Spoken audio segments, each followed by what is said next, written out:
City Sathya சொன்னதை கேட்டு முத்துக்கிட்ட வம்பிழுக்கிறாரு. முத்துக்கிட்ட city நல்லா வாங்கி கட்டிக்க போறாரு. இதுக்கு நடுவுல ரோகிணி எப்பவும் போல ஒரு சதி திட்டம் தீட்டிட்டு இருக்காங்க.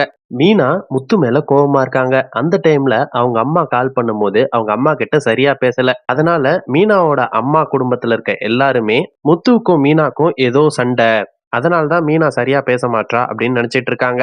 ஆனா சத்யா முத்து தான் குடிச்சிட்டு அக்காவை கொடுமைப்படுத்திட்டு இருப்பாரு அப்படின்ற மாதிரி சொல்றாரு. சத்யா இந்த விஷயத்த சிட்டி கிட்ட போய் சொல்றாரு. சிட்டி நல்லவர் மாதிரியே, அப்படிலாம் இருக்காதேடா சத்யா, முத்துவும் உங்க அக்காவும் சூப்பரான ஜோடி, உங்க மாமா நல்லா தானே பாத்துப்பாரு அப்படின்ற மாதிரி நடிக்கிறாரு. அதுக்கு சத்யா இல்ல, அவர் தான் குடிச்சிட்டு எங்க அக்காவை கொடுமைப்படுத்திட்டு இருக்காரு அப்படின்ற மாதிரி சொல்றாரு. இதை கேட்டு சிட்டி மனசுக்குள்ள ரொம்ப சந்தோஷப்பட்டுக்கிறாரு. சரிடா, எனக்கு வேலை இருக்கு, நீ வேலைய பாரு, நான் ஒரு வேலையா வெளியில போயிட்டு வரேன் அப்படின்னு முத்து கிட்ட வேணும்னே வம்பிழுக்கிறாரு சிட்டி. என்னடா முத்து, உனக்கும் உன் பொண்டாட்டிக்கும் நல்ல சண்டையா? நான் தான் சொன்னனே, உன்னை நான் எப்பவுமே சந்தோஷமா வாழ விட மாட்டேன். என்னையும் என் நண்பனையும் அடிச்சல்ல, அசிங்கப்படுத்தினல்ல, கண்டிப்பா உனக்கு இதுவும் வேணும் இன்னமும் வேணும். நான் இதோட மட்டும் உன்னை விட்டுருவேன்னு நினைக்காத அப்படின்னு சொல்லிட்டு சத்யாவை கோத்து விடுற விதமா இது எல்லாத்தையும் எனக்கு சத்யா தான் சொன்னான் அப்படின்னு சிட்டி முத்து கிட்ட சத்யாவை பத்தி ஏத்தி விடுறாரு.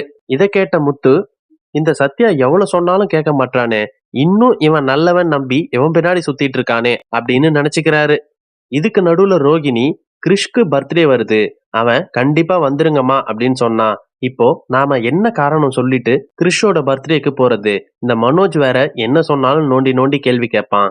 போகலன்னா கிறிஷ் ரொம்ப கஷ்டப்படுவான் அப்படின்னு மனசுல நினைச்சுக்கிட்டு ஏதாச்சும் ஒரு பொய்ய சொல்லி நாம கண்டிப்பா போயே ஆகணும் அப்படின்னு சதி திட்டம் தீட்ட ஆரம்பிக்கிறாங்க.